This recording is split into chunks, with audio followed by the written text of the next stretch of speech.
إذا على بركة الله في هذا الفيديو غادي نديرو تصحيح ديال التمرين 6 صفحة 166 من الكتاب المدرسي ماكسيمات بالنسبة لتلاميذ السنة الأولى إعدادي. بالنسبة لهذا التمرين هذا عندنا كونستخويغ ان كاري أ بي سي دي تيل كو بي دي كتساوي 7 سنتيمتر.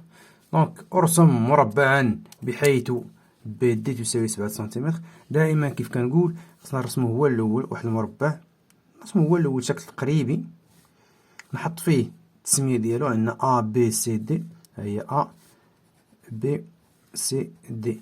دونك أ بي سي دي مربع، وعندنا بي دي من بي لدي فيها 7 سنتيمتر.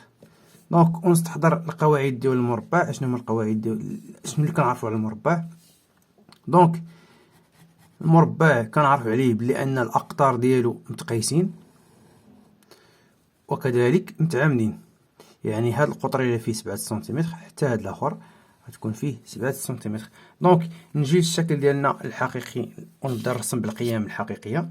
غادي ناخد 7 سنتيمتر، نرسم واحد القطعه فيها 7 سنتيمتر.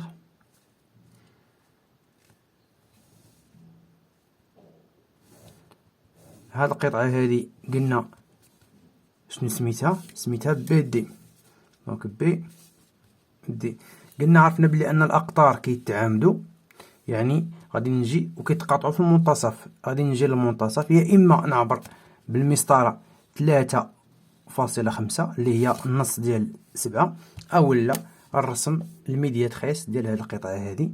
كيفاش غنرسموا الميدياتريس؟ غناخذ واحد الزاويه، واحد القياس يكون اكبر من النصف، كبر من النص ديال القطعه، وندير واحد القوس هنا وواحد القوس هنا. نجي لبي نفس الشيء، قوس من هنا وقوس من هنا. دونك كنتوصل لهاد جوج التقاطعات، كنرسم الميدياتريس ديال هاد القطعه. فوالا هو. دابا كنعرفوا بلي ان الاقطار ديال المربع كيتقاطعوا في المنتصف، يعني هاد القطعه هادي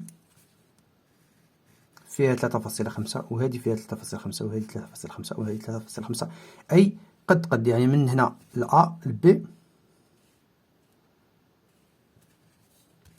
قدها قد من هنا لدي، وقدها قد من هنا لأ والبي.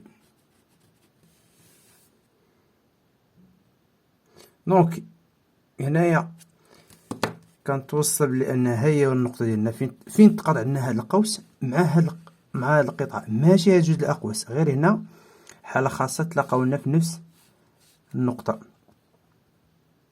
دونك قلنا ا بي سي دي، يعني هنا غتكون فيه ا بي سي دي. دونك هذه ا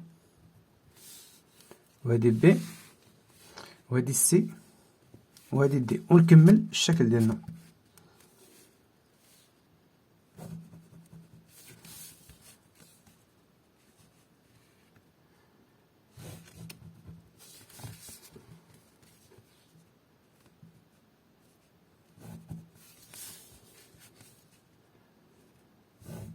اذا هكا كنرسمو المربع ديالنا ا بي سي دي اللي الاقطار ديالو فيهم 7 سنتيمتر.